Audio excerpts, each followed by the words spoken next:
Hello, dear parents. Steve Stock here with CoachAndTeachBaseball.com. And I should say hello, dear parents and fellow coaches. I'm out here today because I had another addition to my vlog series I wanted to share with you. And this one is in relation to another wonderful question that comes out. When should a kid throw a curveball? Oh man, those kids, I tell you, with all the stuff online, all the stuff that they see, with the excitement of the game, if they're passionate, they are itching to throw a curveball. They want to throw a curveball. I have actually caught players in a game thinking I wouldn't catch it as they tried to sneak one in a game, and they want to throw it. So I think this is one of those things we got to nip in the bud right away. I'm going to share my philosophy. Every coach has a different philosophy, but I'm going to be really blunt about it. First of all, curveball. The kids do not need it till they're older, and I'm talking, in my opinion, heck, it can be 14, 15, 16, and beyond. And beyond. Here's why.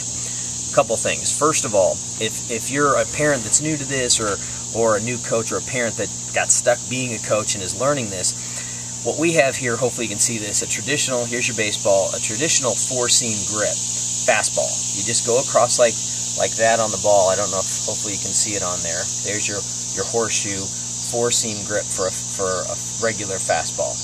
Your two-seam fastball, you run and put your fingers across those two seams, okay? So the players have a two-seam and a four-seam fastball. With a two-seam fastball, you're going to get a little more tailing movement and action. A lot of fun for the kids. Four-seam tend to be straight. Two-seam with work, you can get some good movement on the pitch. So now you've added in movement to a young kid and let them know they're doing that.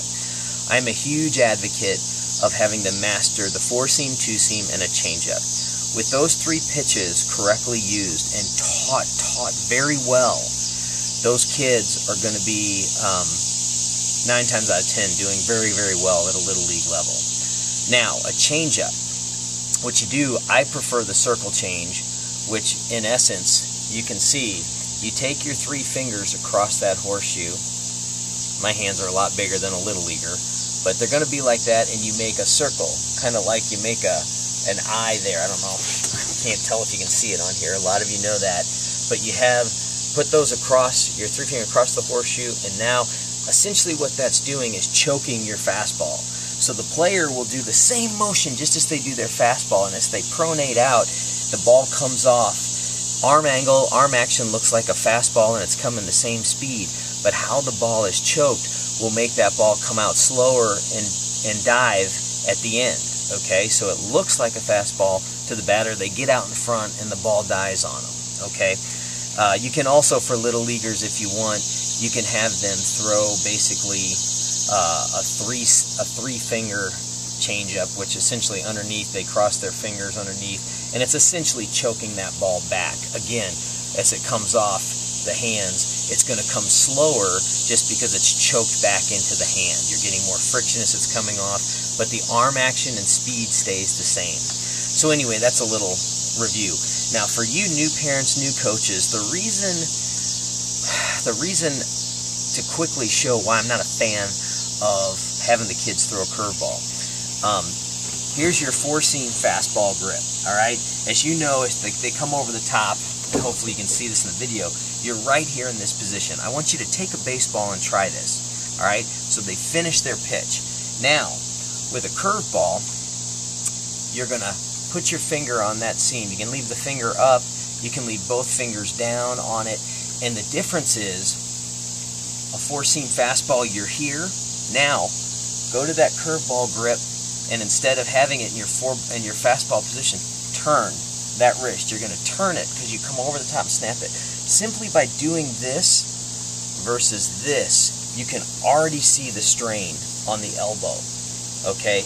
Remember in earlier videos, we talked about the development of a child's arm and growth plates, and everything you hear about is going on in there. And just feel for yourself. Fastball, changeup, it's thrown the same way in terms of arm angle and everything.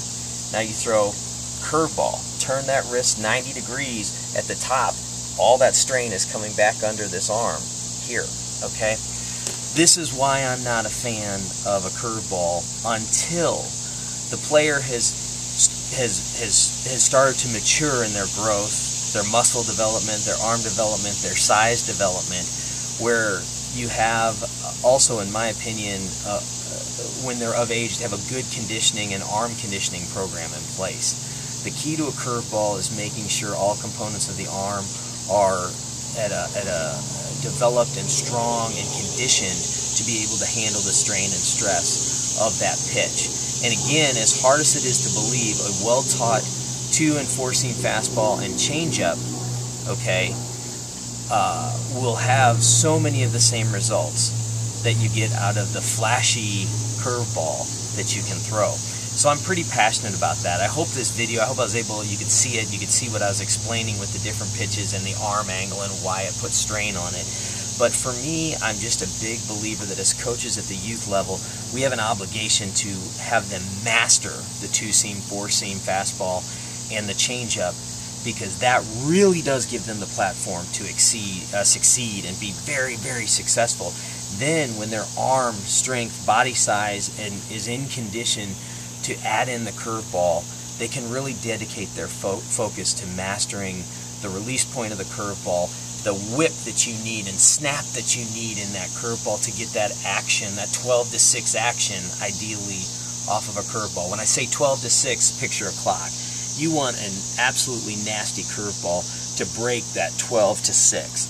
Now, kids will throw, once they start throwing it, they may have their arm angle about 3/4. You may get more of a slider curve, a ball that breaks not only down but kind of east to west in the zone, which sometimes is not the ideal scenario that you're looking for. But again, that's for another video. But anyway, please share your thoughts with me on what you think. I'm just a huge advocate for developing these kids to master those three main pitches. The other fun thing, guys, once they've mastered that 2-seam, you can start to work their positioning and fingers on the seams to get different tailing action to different batters. That's where you can get the kids energized and excited, and then couple that with an outstanding changeup. They're gonna be nasty at the little league level. You know, that curveball doesn't have to be such a primary pitch so early on in their experience. But if you have any questions or comments, please feel free to let me know. You can reach out to me at steve@coachandteachbaseball.com. Thanks so much.